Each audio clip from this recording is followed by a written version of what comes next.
Hello दोस्तों, मैं GK Yadav स्वागत करता हूं अपने YouTube चैनल साइंस के सफर में। इससे पहले हम लोग लाइट चैप्टर का पार्ट 8 तक वीडियो देख चुके हैं। इसमें हम लोग को लाइट चैप्टर का पार्ट 9 वीडियो देखना है और समझना है। आज के इससे पहले के क्लास में हम आपको अवतल दर्पण में प्रतिबिंब निर्माण को समझा चुके हैं और अब हम लोग को उत्तल दर्पण में प्रतिबिंब का निर्माण देखना है।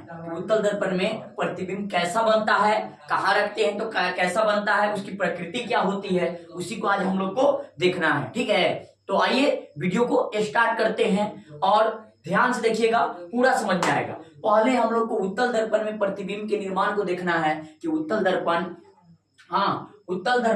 में प्रतिबिंब कैसा बनता है। ठीक है, तो आइए पहले हम लोग एक नंबर ये इसमें रूल केस 2 ही बनेगा, क्योंकि देखिए उत्तल दर्पण में कई गो जगह वस्तु को रख सकते हैं। सबसे पहले आप ई पोजीशन समझिए। ई एक कौन दर्पण है? ई एक उत्तल दर्पण है। ई एक कौन दर्पण है? उत्तल दर्पण। कौन दर्पण है? उत्तल दर्पण। ई एक उत्तल दर्पण है, तो ई उत्तल दर्पण है। ई हो गया इसका प्रधान अक्ष, ये हो गया इसका प्रधान अक्ष। तो आप हमें बताइए कि ये उत्तल दर्पण है, तो इसका हो गया प्रधान अक्ष। इधर से डॉट से आप दिखा सकते हैं। हाँ, ये हो गया इसका प्रधान अक्ष। तो बताइए इधर वस्तु को कहीं रखेंगे, आप बताइए। इधर ये उत्तल दर्पण है, तो ये उत्तल दर्पण का चेहरा अगर इसमें हमको देखना हो तो इधर से देखेंगे कि इधर से, इधर से कि इधर से, तो इधर से देखेंगे। इधर से देखेंगे तो इधर से देखेंगे, ये इसका परावर्तक सतह, ये वाला जो है जिधर से कलर नहीं किया गया है, ये इसका क्या है? परावर्तक सतह। ये इसका क्या है? परावर्तक सतह। तो इधर से चेहरा देखेंगे तो वस्तु को भी इधर रखेंगे, क्योंकि पीछे तो दर्पण के पीछे जाके चेहरा नहीं देखते हैं। नहीं ना देखते हैं कि देखते हैं? आप नहीं देखते होंगे। ठीक है, तो नहीं देखते हैं तो सामने वस्तु को रखेंगे। तो एक जगह कहाँ रखा सकता है मेरे भाई? एक को रखाएगा अनंत पे, इधर रखेंगे तो क्या बोलेंगे उसको? अनंत। एक यहाँ रखा सकता है तो क्या बोलेंगे? अनंत और दर्पण के बीच, या अनंत और ध्रुव के बीच। ठीक है, तो अनंत और अनंत पर रखा सकता है और दूसरा अनंत और ध्रुव के बीच रखा सकता है। तो आपका 2 ही केस में बनेगा। केस कितने बनेगा मेरे भाई? 2। तो आज अभी हम लोग को केस उत्तल दर्पण में केस नंबर 1 और केस नंबर 2 के बारे में समझना आते। ये आपका 1 है और 2, बस उत्तल दर्पण में 2 ही जगह प्रतिबिंब बनता है। तो आइए देखते हैं। इससे पहले हम आपको अवतल दर्पण में पढ़ाए हैं। याद कीजिए, अवतल दर्पण में टोटल 6 केस पढ़ाए हैं। आपको कितने केस पढ़ाए? 6 को पढ़ाए हैं। 6 में हम लोग देखे कि अवतल दर्पण में जब वस्तु अनंत पर रखे थे तो प्रतिबिंब फोकस पे बना था, और जब वस्तु इस तरह से फोकस पर रखे थे तो अनंत पर बना था। इस प्रकार 6 जगह रखे हुए थे। तो हम लोग छठा केस में देखे कि जब 5 नंबर में हम लोग उसको बताए थे कि जब वस्तु ध्रुव और फोकस के बीच रखे तो उसका प्रतिबिंब दर्पण के क्या हो रहा था कि पीछे काल्पनिक सीधा और वस्तु से बड़ा बन रहा था। अर्थात हम लोग इससे समझ गए कि अवतल दर्पण जो है वह वास्तविक, काल्पनिक, सीधा, बड़ा, बहुत छोटा सभी प्रकार का प्रतिबिंब बनाता है। तो आपसे एक क्वेश्चन यहाँ पे उस दर्पण से रिलेटेड एक क्वेश्चन आपसे अगर किया जाए तो आप क्या बताइएगा, क्या कहिएगा? तो क्वेश्चन पूछे तो आप ये वो बात समझ जाइए। सभी प्रकार का प्रतिबिंब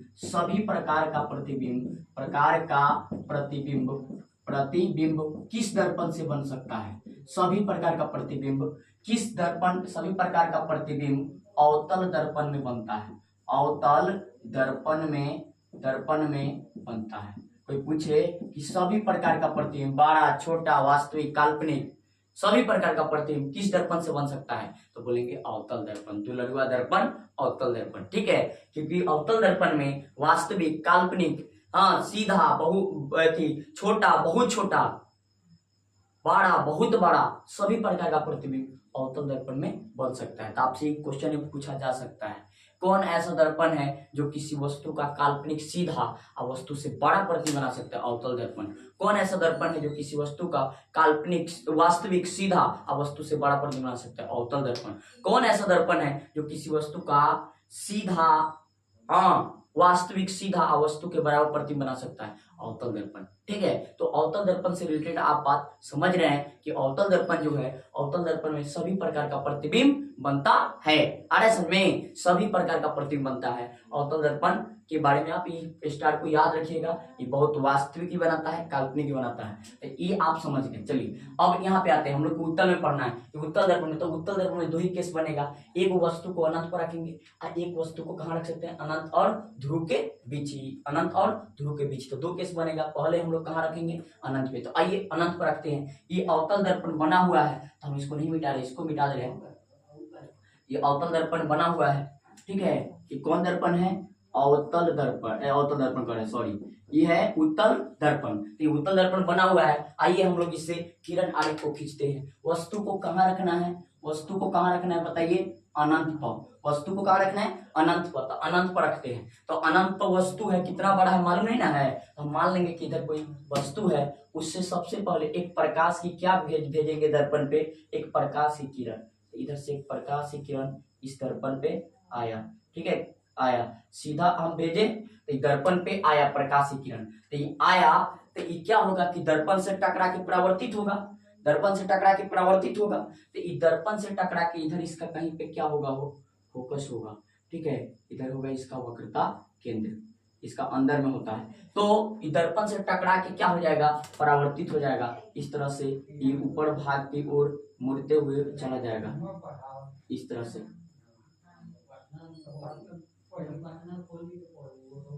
ठीक है। तो ई यहाँ से अब क्या होगा, ई इस प्रकार परावर्तित होकर चला जाएगा, ठीक है। तो आप ये समझ गए कि अवतल दर्पण में कोई प्रकाश की किरण इस तरह से आ रही है, तो यह दर्पण से परावर्तित होके सीधे सीधे क्या हो जाएगी, चली जाएगी, ठीक है, सीधे सीधे चली जाएगी।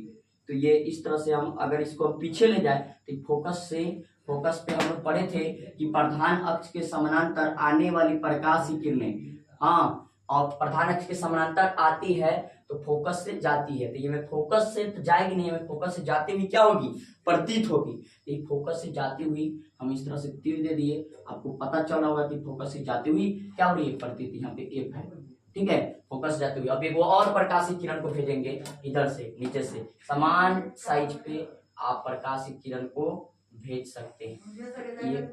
ये आप एगो भेजिए, ठीक है, तो ये भेज रहे हैं। अब देखेंगे क्या कि ये भी इधर से चला जाएगा, इस प्रकार से ये भी मुड़ेगा, ठीक है, इस प्रकार से ये भी मुड़ेगा, तो इस प्रकार से आपका किरण इधर चला जाएगा। तो हम लोग देखें कि ये दोनों किरण क्या एक दूसरे को, ये दोनों परावर्तित किरण एक दूसरे को काटेगा, नहीं काटेगा। क्या ये दोनों, थोड़ा सा टेढ़ा हो गया, इसको सीधा कर देते हैं। क्या ये दोनों परावर्तित किरण एक दूसरे को काटेगा, नहीं काट रहा है। कहाँ काट रहा है, तो इसको पीछे ले जाएंगे तो फोकस पे काटता हुआ प्रतीत हो रहा है। अर्थात समझिए कि जब वस्तु अनंत पर स्थित हो तो उसका प्रतिबिंब फोकस पर बनता हुआ प्रतीत होता है।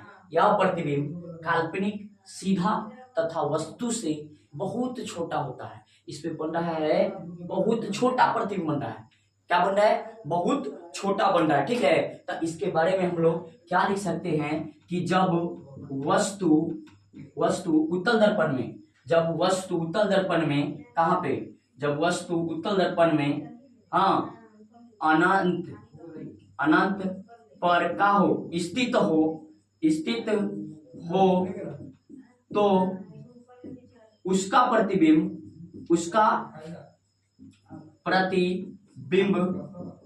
प्रतिबिंब कहाँ पे बताइए, उसका प्रतिबिंब फोकस बोले तो एफ, फोकस पर बनता हुआ क्या होता है, प्रतीत होता है, बनता हुआ प्रतीत होता है। ई हो गया आपका, इस बनता हुआ प्रतीत होता है। यह प्रतिबिंब कैसा होता है बताइए, काल्पनिक, डॉट से बन रहा है, कैसा है, काल्पनिक प्रतिबिंब हमेशा कैसा होता है, सीधा, काल्पनिक, सीधा तथा वस्तु से बहुत छोटा बनता है, बस, अर्थात बिंदु के जैसा बनता, आप इसको बोल सकते हैं। तो ये बात आपको याद रहना चाहिए, ठीक है, कि जब वस्तु अनंत पर स्थित हो तो उसका प्रतिबिंब फोकस पर बनता है। यह प्रतिबिंब काल्पनिक सीधा तथा वस्तु से बहुत छोटा होता है, अर्थात बिंदु के जैसा होता है। तो आप अभी ये को समझ गए कि उत्तल दर्पण में जब वस्तु को अनंत पर रखेंगे तब प्रतिबिंब फोकस पर बनता हुआ प्रतीत होगा। कैसा बनेगा? काल्पनिक बनेगा। कैसा बनेगा? काल्पनिक बनेगा। ठीक है, कैसा काल्पनिक प्रतिबिंब हमेशा कैसा होता है? सीधा होगा और वस्तु से बहुत छोटा होगा, बहुत छोटा होगा। तो ये बात आप इतना समझ गए कि ये बात आप समझ रहे हैं कि भैया हमको इतना बात समझ में आ गया। ठीक है, ऐसे उत्तर में केस वाला उत्तर वाला उतना नहीं पूछता है, ठीक है, अवतर वाला ज्यादा पूछता है। आप इसको समझ गए, हम लोग को पढ़ना है तो इसको छोड़ेंगे नहीं, पूरा अच्छा से समझाएंगे हम आपको। तो ये आप समझ गए कि जब वस्तु अनंत पर उत्तल दर्पण में अनंत पर स्थित हो तो उसका प्रतिबिंब फोकस पर बनता हुआ क्या होता है? प्रतीत होता है। यह प्रतिबिंब काल्पनिक सीधा तथा वस्तु से छोटा होता है। वस्तु से क्या होता है? छोटा होता है, बिंदु के जैसा होता है। ठीक है, तो इतना बात आपको समझ में आ गया होगा, इसको स्क्रीनशॉट कीजिए। ठीक है, अब आगे बढ़ते हैं, हम लोग आते हैं क्या? केस नंबर 2 में। केस नंबर कितना में आते हैं? 2 में। चलिए तो केस नंबर 2 में आते हैं।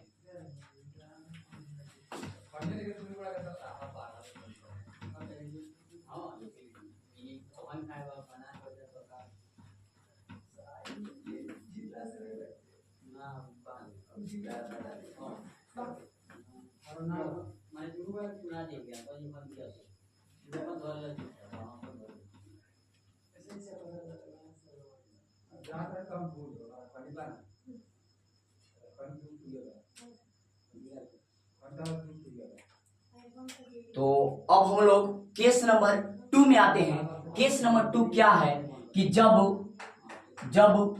वस्तु अनंत एवं ध्रुव के बीच स्थित हो। जब वस्तु अनंत एवं ध्रुव के बीच स्थित हो। ठीक है, केस नंबर 2 लास्ट है, इसमें 2 ही पढ़ना है। ठीक है, कितना पढ़ना है? 2, मात्र 2 ही पढ़ना है। देखिए आगे आइए समझते हैं हम लोग इसको। सबसे पहले कौन किस एक दर्पण बनाएंगे? कौन दर्पण? उत्तल दर्पण। तो आइए उत्तल दर्पण एक बनाते हैं। ठीक है, ये एक उत्तल दर्पण बना लिए। हाँ,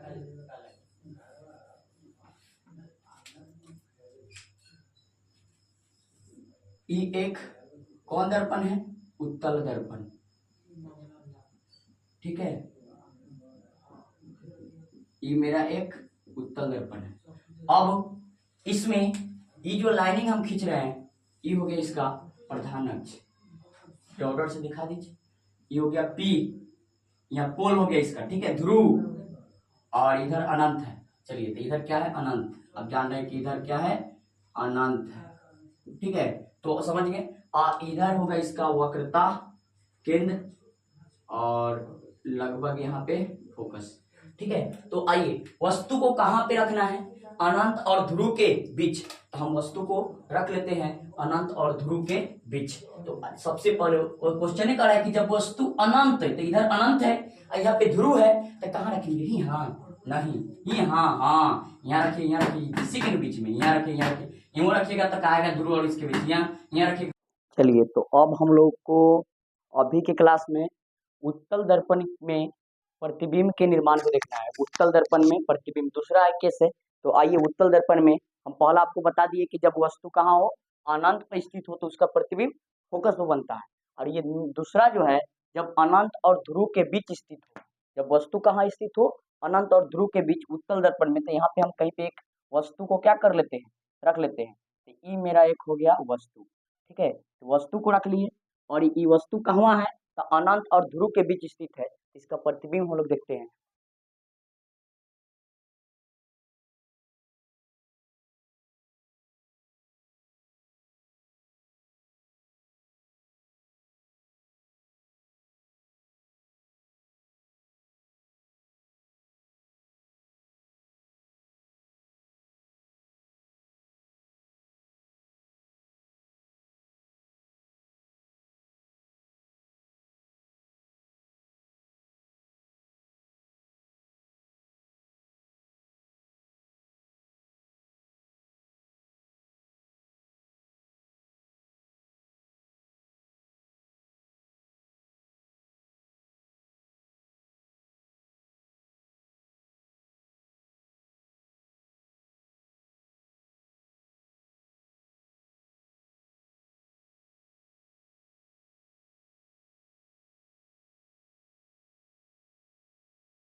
स्पष्ट हो जाता है कि इससे स्पष्ट हो जाता है कि ये उत्तल दर्पण में बना प्रतिबिंब उत्तल दर्पण में बना प्रतिबिंब कैसा होता है?